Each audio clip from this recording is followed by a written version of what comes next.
Morning day student बेटा, आज के इस लेक्चर में हम लोग बात कर रहे हैं class 12 RBSC English medium biology के आपकी मिक्स टॉपिक्स, यानी कि अब हम लोग सेकंड वीडियो को स्टार्ट कर रहे हैं। हम लोग बायोटेक के बारे में पढ़ रहे थे और हम लोगों ने जनरल इंट्रोडक्शन पढ़ लिया था। कुछ ऐसे टेक्निक है मॉडर्न बायोटेक के अंदर, वो क्या है। पहली टेक्निक आती है आपके बायोसेंसर। ये क्या है, दे आर बायोडेराइव्ड प्रोडक्ट, ठीक है ना। ये यानी कि जो बायोलॉजिकल प्रोडक्ट हैं such as tissue, microbes, cell organelles, cell receptors, enzymes, antibiotic, nucleic acids होते हैं, ठीक है ना। Which interact with the analytics, जो कि किससे इंटरेक्ट करते हैं, एनालिटिक से इंटरेक्ट करते हैं। It means biosensors are complex of bio substances, ठीक है ना। ये कॉम्प्लेक्स है बायो सब्सटेंसेस का, which turn chemical and olfactory sensation, आई बात समझे, इनटू इलेक्ट्रिक सिग्नल्स, यानी कि जो आपके केमिकल और ऑल्फैक्टरी जो सेंसेशंस है, जो सिग्नल्स हैं, उनको आप लोग किसमें इलेक्ट्रिक सिग्नल में कन्वर्ट करते हैं with the help of transducer, ठीक है। किसकी हेल्प से, ट्रांसड्यूसर डिवाइसेस की तरफ हेल्प से, ठीक है ना। Common example of commercial biosensor is blood sugar, ठीक है। क्या है, ब्लड शुगर बायोसेंसर है। विच ब्रेक और degrade the blood sugar by the glucose, ठीक है ना। अब देखो ब्लड शुगर बायोसेंसर का काम क्या है, जो ब्लड शुगर को डिग्रेड करता है, तोड़ता है बाय ग्लूकोज के द्वारा, ठीक है। ऑक्सीडाइज द एंजाइम, और एंजाइम को ऑक्सीडाइज करता है। There are many applications of biosensor. अब इसके अंदर क्या क्या है, देखो ग्लूकोज मॉनिटरिंग जो है वो डायबिटिक पेशेंट के अंदर काम में की जाती है और दूसरे मेडिकल यूज़ में, ठीक है। इन फील्ड ऑफ एनवायरनमेंट में अगर आप लोग बात करें तो डिटेक्शन ऑफ पेस्टिसाइड्स की, यानी कि जो आप लोगों के पीड़कनाशी है वो वाटर पॉल्यूटेंट और रिवर वाटर के अंदर, ठीक है ना। In preventing the bio terrorism activity, यानी पता है क्या है, काफ़ी देश पता है क्या है, बायोलॉजिकल वेपन करते हैं, यानी कि बैक्टीरिया वगैरह को छोड़ देते हैं। जैसे अभी चाइना वगैरह ने छोड़ा है कोविड-19 का वायरस, ठीक है ना। तो ये क्या है, अभी बायोलॉजिकल जो आप लोगों का टेररिज्म है उसको रोकने के लिए। Remote the sensing and aerobic bacteria in field of protein engineering, in identification of pathogen के many type of viruses are found on the basis of function and nature such as fluorescent glucose biosensor, ठीक है, DNA biosensors, ozone biosensor, microbiology biosensor, nano biosensor और metastatic cancer biosensor, ठीक है ना, cancer cell biosensors, ठीक है। अगला आता है, मतलब ओवरऑल क्या है, बायोसेंसर्स का मतलब क्या है कि आप लोग केवल किसी भी चीज़ को डायग्नोस करने के लिए, पता लगाने के लिए और आइडेंटिफिकेशन करने के लिए काम में लेते हो, ठीक है। अगला है बायोचिप्स। बायोचिप्स क्या है, they are also known as DNA chip और डीएनए माइक्रो एरे, ठीक है ना। ये इनको आप डीएनए चिप और डीएनए माइक्रो एरे बोलते हो, ठीक है ना। बायोचिप जो है वो इज ए कलेक्शन होता है मेरा एकत्रीकरण of the small DNA molecules, छोटे छोटे डीएनए मॉलिक्यूल्स का, which are immobilised on a solid surface, जिन्हें आप लोग क्या करते हैं, एक सॉलिड बेस के ऊपर हम लोग उसको रख देते हैं, इमोबिलाइज में रख देते हैं, ठीक है। क्लियर है, उनको आप स्टेबल फॉर्म में रख देते हो, ठीक है ना। This technique is used by the scientist, ये टेक्निक जो साइंटिस्ट की तरह यूज़ की गई टू मीज़र करने के लिए the multiple gene expression in the level at time, ठीक है ना। किसी भी समय तक उन्होंने क्या किया कि इसको बेसिकली क्या किया, अगर मैं बात करूं तो साइंटिस्ट ने इसे यूज़ किया मल्टीपल जीन एक्सप्रेशन को मेजर करने के लिए। स्टीफन पीए, ठीक है, Stephen PA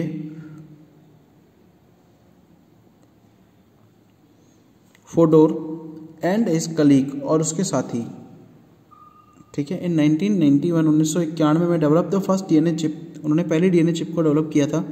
substrate of biochip is measured of silica, ठीक है। वो किससे मिलकर बना होता है, सिलिका, क्वार्ट्ज से, ठीक है ना, सोडा ग्लास से, प्लास्टिक से।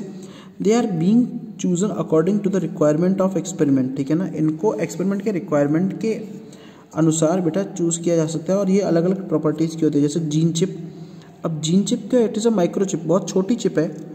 On which probe DNA, probe होता है बेटा बेसिक, यानी कि जिसको आप लोग ले रहे हो, ये complementary DNA spots are stabilized, इनको स्टेबलाइज किया जाता है। Which derive from the double standard DNA, जो कि किससे निकाला गया था, डबल स्टैंडर्ड डीएनए से निकाला गया था। And which are able to identify, और जो कि काम में आता है आइडेंटिफाई करने के लिए, and identify the sample used for the analysis, ठीक है ना। और सैंपल वगैरह को जो एनालिसिस के काम में आते हैं उनको यूज़ करने के काम में आता है, ठीक है। अगला है DNA micro array. It's size is even smaller, इसकी जो साइज़ है वो बहुत छोटी होती है देन स्टैम्प, एक स्टैम्प से बहुत छोटी है, मोर से एक छोटी होती है, ठीक है बेटा। आगे देखो, अप्रॉक्सीमेटली 4 लाख सेल्स, लगभग 4 लाख और उससे अधिक कोशिकाएं जो हैं are spotted on the glass substrate, जो ग्लास सबस्ट्रेट के ऊपर रखी जाती है। In each cell small spot हर एक सेल में स्मॉल स्पॉट है डीएनए का इज फाउंड, डीएनए का स्पॉट पाया जाता है। Each micro spot single standard DNA sequence of various gene are present, ठीक है ना, अलग अलग जीन के प्रोडक्ट जो है किसमें इसमें प्रेजेंट रहते हैं, ठीक है। अगला देखो क्या कह रहा है, प्रोटीन माइक्रोएरे। ये क्या कहता है, it is a technique based on the micro organism, ठीक है ना, एंगेजमेंट मेजरमेंट आई बात समझ में, विच depend on the product formed by the target molecules and stable molecule in the solution, ठीक है ना, जो क्या है प्रोडक्ट से बनता है टारगेट मॉलिक्यूल और स्टेबल मॉलिक्यूल से। This technique used in generally जो है ये जो टेक्निक्स इनके एप्लीकेशंस के बारे में पढ़ना है। This technique used in the study of nucleic acid protein, ठीक है, प्रोटीन अटैच रिसेप्टर्स, ठीक है ना, मेडिसिन रिसेप्टर्स वगैरह इनकी स्टडी में काम में आती है, ठीक है ना, टारगेट और एंजाइम रिसेप्टर्स इंटरेक्शंस में। Common example of microarray is the antibiotic microarray, ठीक है ना, एंटीबॉडी माइक्रोएरे। अगला है बायोफिल्म। बायोफिल्म क्या होता है, it is a combination of microbial cell that are attach, ठीक है, कॉम्बिनेशन है माइक्रोबियल सेल का जो कि अटैच होता है एंड ग्रो, ठीक है, और ग्रो करता है ऑन द सरफेस के ऊपर। This combination is covered by, ये कॉम्बिनेशन जो है ढका हुआ रहता है बाय मैट्रिक्स ऑफ पॉलीसेकेराइड, किसके द्वारा, पॉलीसेकेराइड के मैट्रिक्स के द्वारा। These biofilms are made up of microbial cells, ये बायोफिल्म जो है किससे बनाते हैं, माइक्रोबियल सेल से, and extracellular polymer substances और EPS, extracellular polymer substances से मिलकर क्या है बना हुआ होता है। And their formation can be observed in the natural, और उनका जो फॉर्मेशन है can be observe in the natural and modified environment, और उनका जो फॉर्मेशन है वो ऑब्जर्व किया जाता है नेचुरल और मॉडिफाइड एनवायरनमेंट पे आता है। It can act as a fundamental unit of in process as the waste water treatment, sudden change in quality of water etcetera, ठीक है ना, पानी की क्वालिटी वगैरह की चेंज होती है तो उसमें काम में आते हैं। ओके, नेक्स्ट आता है आप लोगों का बायोटेक्नोलॉजी इंडिया। इंडिया के अंदर देखो क्या है, research work on the biotechnology are progress in many national and international level institutes and universities in our country, ठीक है ना। अब क्या कह रहे हैं कि जो बायोटेक के अंदर बेटा रिसर्च वर्क हो रहा है, काम हो रहा है, वो प्रोग्रेस में, वो बहुत ज़्यादा काम चल रहा है, ठीक है ना, हमारी कंट्री में भी चल रहा है, जो नेशनल लेवल के इंस्टीट्यूट है और इंटरनेशनल लेवल के इंस्टीट्यूट दोनों में। Biotechnology and the role in the field of human welfare, ठीक है ना, द नेशनल बायोटेक्नोलॉजी बोर्ड, ठीक है, NBTB है, ओके, वो अब देखो ह्यूमन वेलफेयर के लिए एक बोर्ड की स्थापना की गई थी, कब की गई थी, 1982 में, ठीक है ना। इनिशियली शुरुआत में तो it was under control of department of science and technology, शुरुआत में क्या है कि साइंस और टेक्नोलॉजी के कंट्रोल में था, उनका नियंत्रण में था, लेकिन लेटर ऑन क्या किया, गवर्नमेंट ऑफ इंडिया ने 1986 में इसे अपने इंडिपेंडेंट डिपार्टमेंट बना दिया बायोटेक का, ठीक है ना, DPT, ओके, जो क्या करता है, जो आप लोगों का इंपॉर्टेंस होता है बायोटेक्नोलॉजी उसकी की समझाता है। The main motive of this department to develop, इसका मेन मोटिव क्या है कि डेवलप करना basic facilities at the national और international level institutions university working in the field of biotechnology, यानी कि जो बायोटेक के फील्ड में यूनिवर्सिटी वगैरह काम कर रही है उनके अंदर बेसिक टेक्नोलॉजी को क्या करना, डेवलप करना।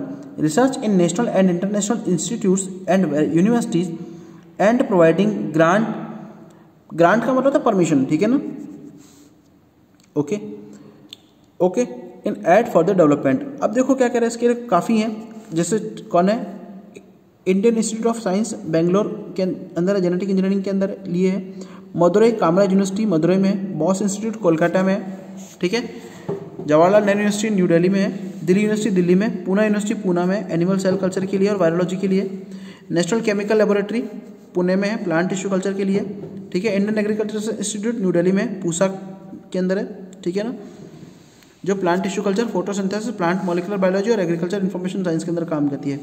Centre for the cellular and molecular biology, ये बेहतर हैदराबाद में, ऑन्कोजीन यानी कि कैंसर जीन और सेल ट्रांसफॉर्मेशन के ऊपर कवर करता है, ठीक है। National immunological institute new Delhi में, रिसर्च ऑन इम्यूनोलॉजी, ठीक है ना। माइक्रोबायोलॉजिकल इंस्टीट्यूट ऑफ एंजाइम, ये एंजाइम के लिए, एंजाइम इंजीनियरिंग के लिए department of biotechnology has established. इसके अलावा देखो जो बायोटेक का डिपार्टमेंट है उसने एस्टेब्लिश किया 11 डिस्ट्रीब्यूटेड इन्फॉर्मेशन सेंटर एंड 50 सब डिस्ट्रीब्यूटेड इन्फॉर्मेशन सेंटर, यानी कि 11 तो मेन सेंटर थे और 50 उनके ब्रांचेस थे at various institutes and university. The main objective of these centres, इन सेंटर का जो मेन ऑब्जेक्टिव है is to provide the help and support the institution, जो इंस्टीट्यूशन को प्रोवाइड हेल्प करता है, सपोर्ट देता है, ग्रुप एंड साइंटिस्ट, ठीक है ना। At present these centres and sub centres are providing training related to information technology, ठीक है ना। अभी देखो अभी रिसेंट में क्या इन्फॉर्मेशन टेक्नोलॉजी के लिए ट्रेनिंग दे रहा है, ठीक है। Biotechnology department of India started many project of germ plasm collection, ठीक है ना। वो क्या बहुत सारे प्रोजेक्ट भी चला रहा है जर्म प्लाज्म कलेक्शन के ऊपर। अब देखो national bureau of plant genetic resource NBPGR जो है New Delhi, national facility for the plant tissue culture respiratory और germ plasm conservation in the clone group, ठीक है ना। अगला है central institute of medical and aromatic plant, ठीक है ना, CIMP लखनऊ में। ये किसके लिए काम करे? Conservation of germ plasm medicinal और एरोमेटिक प्लांट के अंदर। Tropical biotechnological research institute TBGRI, ये त्रिवेंद्रम जीन बैंक एस्टेब्लिश में किया था। National bureau of plant genetic resources NBPGR, ये न्यू दिल्ली जीन बैंक के अंदर है, ठीक है। ऑल दिस सेंटर्स, ये सेंटर जो है beside seed and field bank some facilities like plant tissue culture, respiratory and cryopreservation are also available. The universities research centers and institutes which are funded, supported and established by the Department of Biotech include those carrying research work in field of medical biotechnology, ठीक है ना। ये सब क्या है कि biotech के field के अंदर काम करें और वो बहुत ज़्यादा हेल्प करें हमारे देश के अंदर यूनिवर्सिटीज़ को और इंटरनेशनल यूनिवर्सिटीज़ को, ठीक है ना। In the field of biotechnology, bio resource and environment,